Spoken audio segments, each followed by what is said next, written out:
Story 1. Who decides whether taking a child to Chuck E. Cheese is an appropriate use of money? Keep the government away from citizens' lives. Story 2.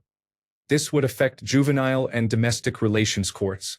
Although the matter would probably fall under the Division of Child Support Enforcement, their workload is already excessive given their pay and hours, so it would not work out well. Story 3. As a child of divorced parents, I do not think it is a good idea. When my parents divorced, my father was a successful attorney and my mother was a stay-at-home parent with only a little retail experience. My father did not want custody of my sister and me, and my mother could not support us.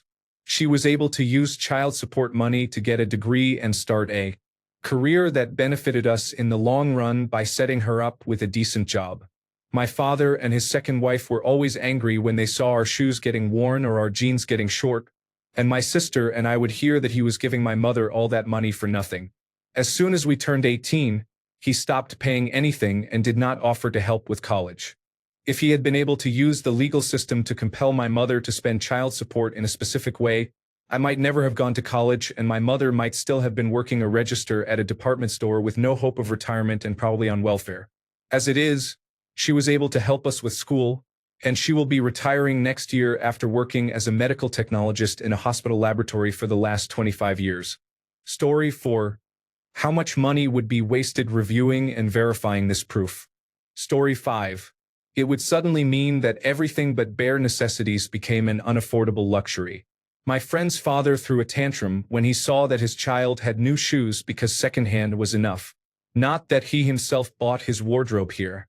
He refused to pay for vacations such as Boy Scouts camp or to repair the bike. Story 6. In my opinion, no. I pay my daughter's father and trust that he does what is best. If their family is struggling with expenses, my daughter is affected as well because she is part of that household. If they were to get into significant unnecessary financial trouble and he could not recover, that might be grounds to seek full custody through the courts. If he cannot manage the budget appropriately, it would no longer be in her best interest to remain in that home. Story 7. The court system does not have time to supervise everyone who receives child support. I also dislike the idea that under this model there is a presumption that child support money is misspent. There should be monitoring only after a showing of misconduct. Story 8. It amazes me how much overlap there is between people who advocate this and people who advocate having the government get off their backs. Story 9. It's one of those ideas that sounds good in theory but would be too costly and impractical. Edit for clarification. Yes, I know there is no real way for it to work. It only seems feasible on the surface. Once you try to implement it, the idea falls apart. Story 10. I would support it. However, the reason no law exists is that it would be extremely difficult and expensive to enforce.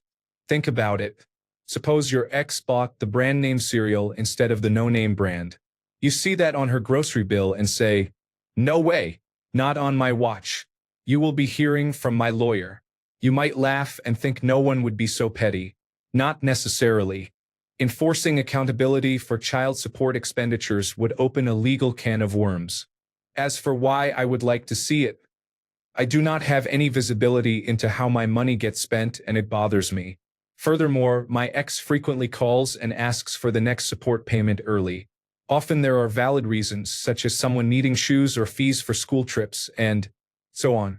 But I also know she spends well above her means on discretionary entertainment and then says she cannot buy groceries and asks for more. She gets to be the fun parent. Well, kids, looks like we are going for long walks in the park again this weekend. Hooray for the library. Update. Child support is contentious on online discussion platforms. So far, the themes are, yes, it is 2017, we should have the technology to implement this. Maybe a specialized debit card or an electronic benefits transfer style system. No, current child support departments are already overburdened. This would overwhelm them. Stop giving in to your ex. If she asks for money early, ask what she needs specifically and buy it for her. Then deduct that from the subsequent payment. Good idea. People can be petty. Pass a law like this. To prevent abuse, make the parent who requests an audit pay its cost or similar variations. I like that idea. Story 11. I grew up with a single mother who struggled to get by. She worked 3 part-time jobs at one point, and money was always an issue. Child support had to be used for whatever was needed at the time, sometimes clothes for me and other times things people might consider frivolous, like car repairs or expenses not directly related to supporting a child. Requiring documentation of how the money was spent would be demeaning to people already in a difficult situation, and it sounds like a policy we would rather not be compared to. Story 12. Don't you mean, who is willing to pay higher taxes so the courts can hire more people to monitor people's personal lives? Story 13. It would be pointless in almost all cases. Money is fungible, so one would only have to provide receipts for food, clothing, bills, and so on, which almost everyone has. Plus, do we not have enough bureaucracy already?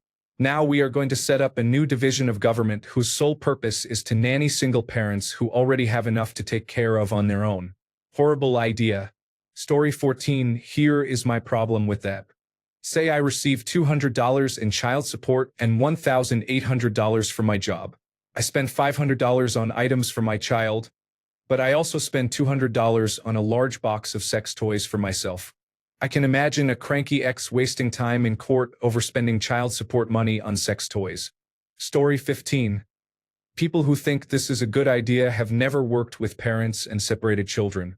I worked for Child Protective Services for 3 years, and people will come up with any reason to discredit parents. A bruise on a child? Abuse. A new braid? Why did they not ask me? A child says they had a bad day at school? They must be psychologically tormented. Parents will dispute the brand of cereal they buy, the cost of haircuts, and whether the children really need the items purchased for them. Did they need a toy instead of new jeans? They must be neglecting them. Family courts are already clogged. We do not need vindictive parents reviewing every expenditure line by line and arguing whether each purchase is appropriate for their children. Story 16.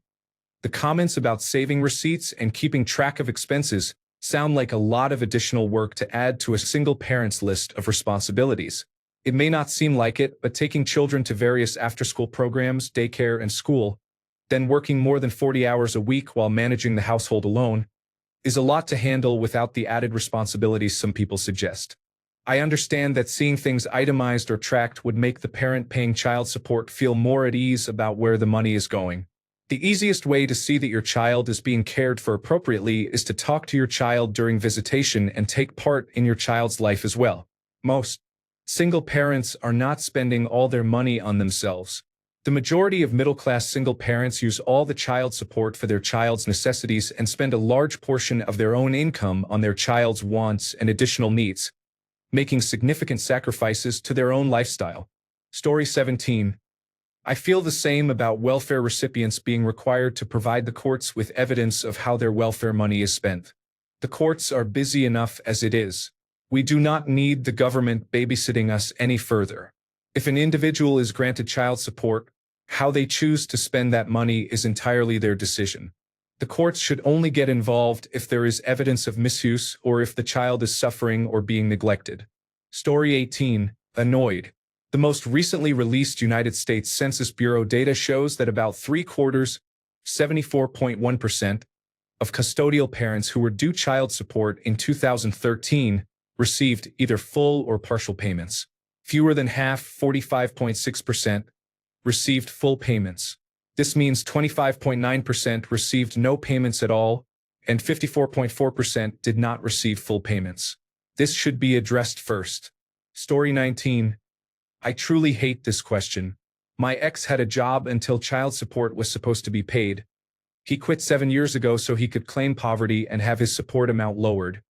He then had 4 more children, and neither he nor his girlfriend works. He does not pay support until I take him to court, where I pay for a lawyer and he receives a county-paid public defender, and he avoids jail time by paying a small lump sum. I do not need his money.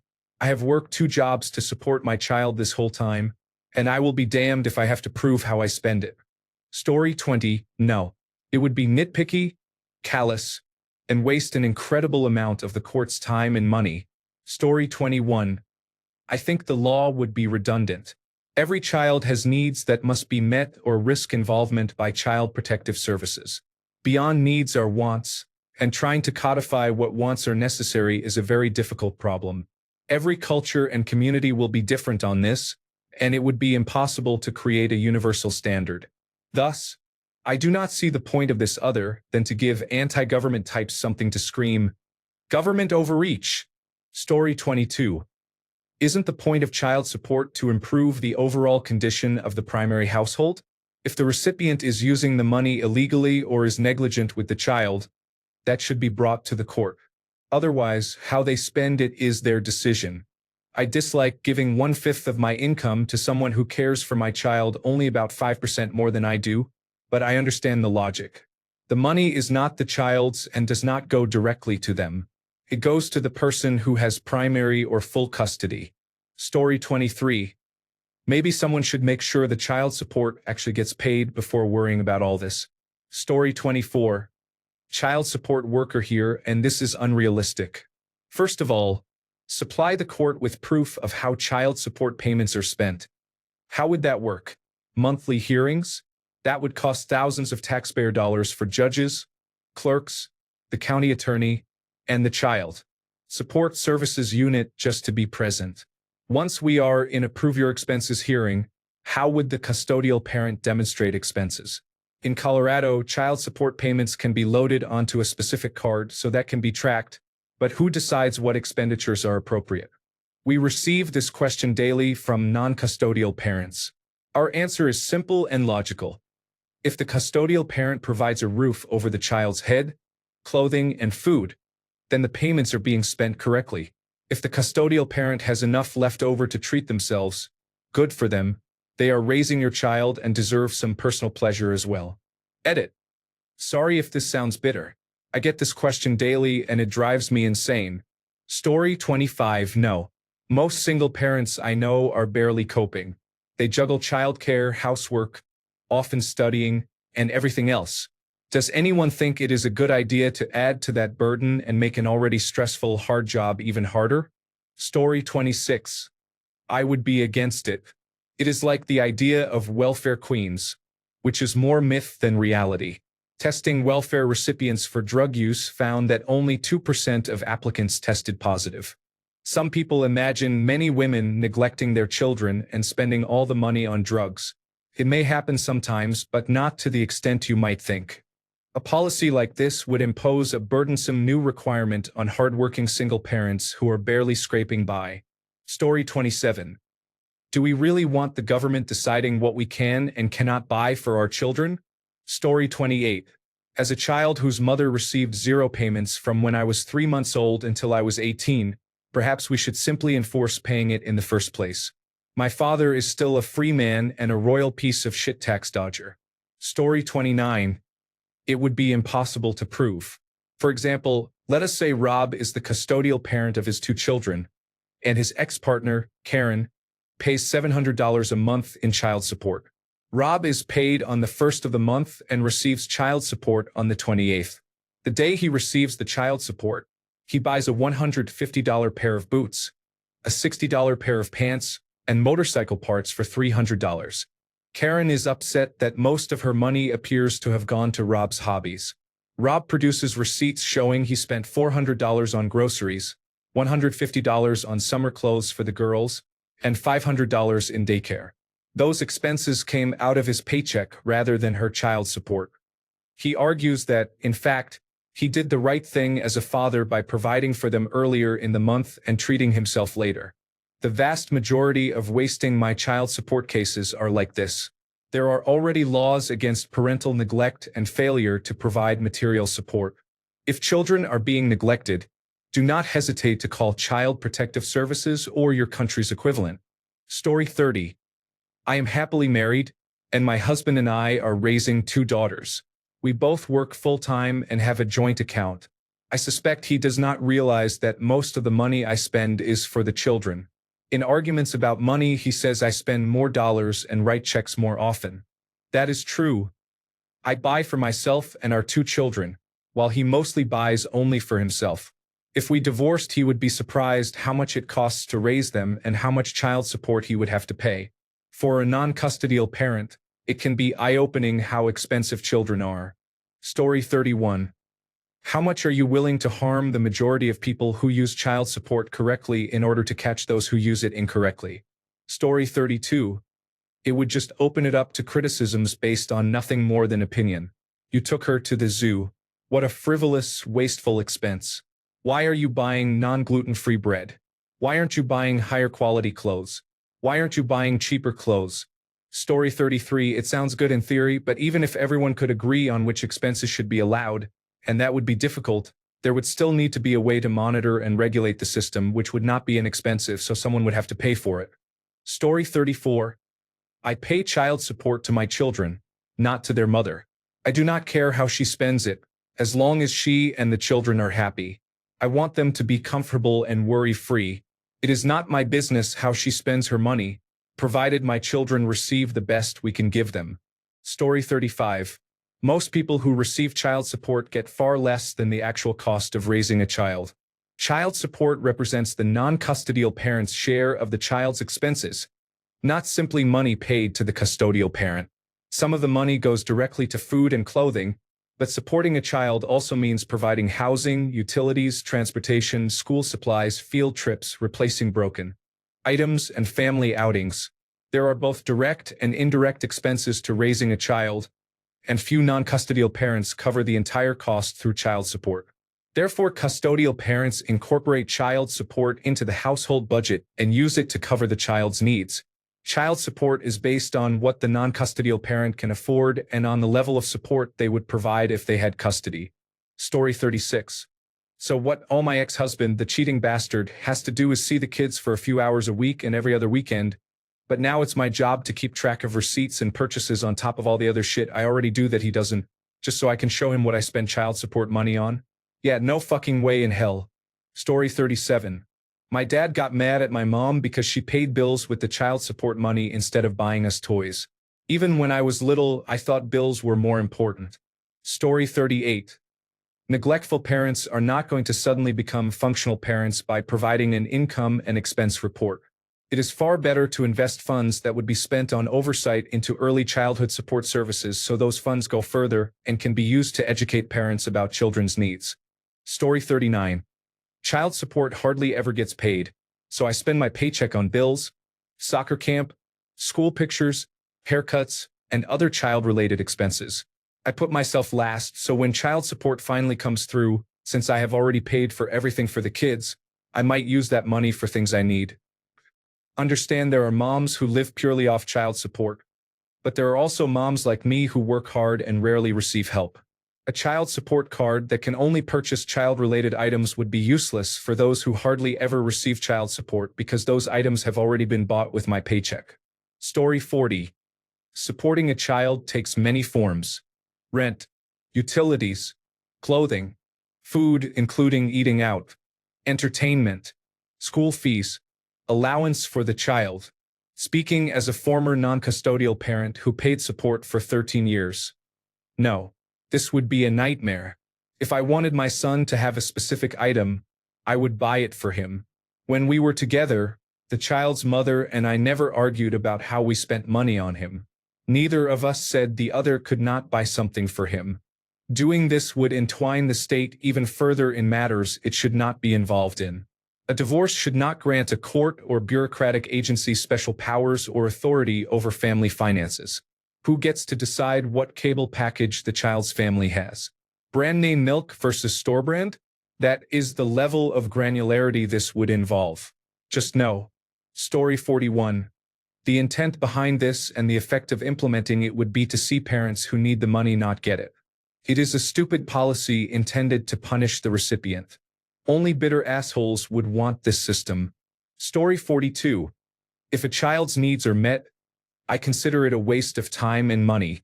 If a mother decides to use the money to pay the electric bill, water, or groceries, she should be allowed to do so. Paying child support does not entitle anyone to intrude into a former spouse's financial life. If a child's needs are not being met, that would change the situation, perhaps only under special circumstances. Story 43. Child support generally covers a percentage of basic expenses only. Rent, utilities, food, clothing, and education expenses. As long as those expenses, which are disclosed to the court, meet or exceed the support order, no itemization is required. Consider including a provision requiring the non-custodial parent to account for how money is spent. My ex spent money on a motorcycle, packs of cigarettes, music equipment, and other items. I have not received any support in over a year and have no idea how I will afford her college bills starting next month. I would gladly provide an itemized accounting of how the money is spent once I receive the $64,000 owed to me in back child support. Story 44. I know from personal experience this is a terrible idea. My ex-husband tried this while we were going through our long, drawn-out divorce to control me. He does not visit the children or keep in contact with them, but he would use this to harass me and monitor my whereabouts. Many parents, both mothers and fathers, have children with abusive or toxic people. The law should not give those people a way to control the primary custodial parent. Story 45. As a parent, it would be very hard to account for every dollar I spend on each child. Housing is the largest expense in raising my children. The house is my asset and the mortgage is my liability, but my children benefit from shelter. How should I allocate the mortgage per child? By percent of household headcount? By square footage of their bedrooms? What about shared rooms such as the kitchen or bathrooms? Do I allocate a portion of property taxes to each child? Insurance? Utilities? The next largest expense is healthcare. We have a family health insurance plan, so that cost would also have to be allocated per child. How is that best achieved? By actuarial risk? Our third largest expense is food. Keeping track of which child ate how much of each food item would be next to impossible. I am not running a restaurant where everyone gets a bill, nor a prison where everyone is served an identical tray. I honestly do not know which child ate the last banana or who drank more of the empty carton of milk. Expenses such as clothing or after-school activities are easy to break out per child, but they represent a small fraction of overall child-rearing costs. Story 46.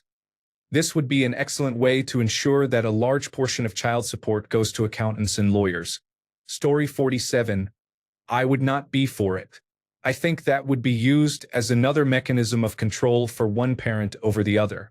My ex pays his child support of $116, laughing out loud, whenever it is convenient for him.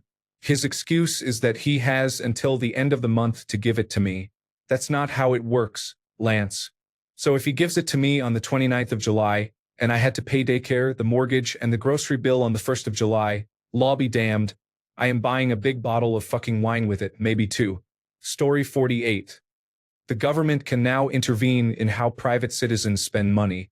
They already do so at the court level. Once the fair rate is determined, it is final. If the other parent believes the money is not being spent correctly, they can seek remedy through the court system. Story 49. People who must pay child support often get upset about how the money is spent, when it does not matter as long as the child is adequately provided for. I once heard someone complain that their ex used the monthly child support payment for a car payment instead of the child. That does not matter. Child support compensates the parent with greater custody for lost income.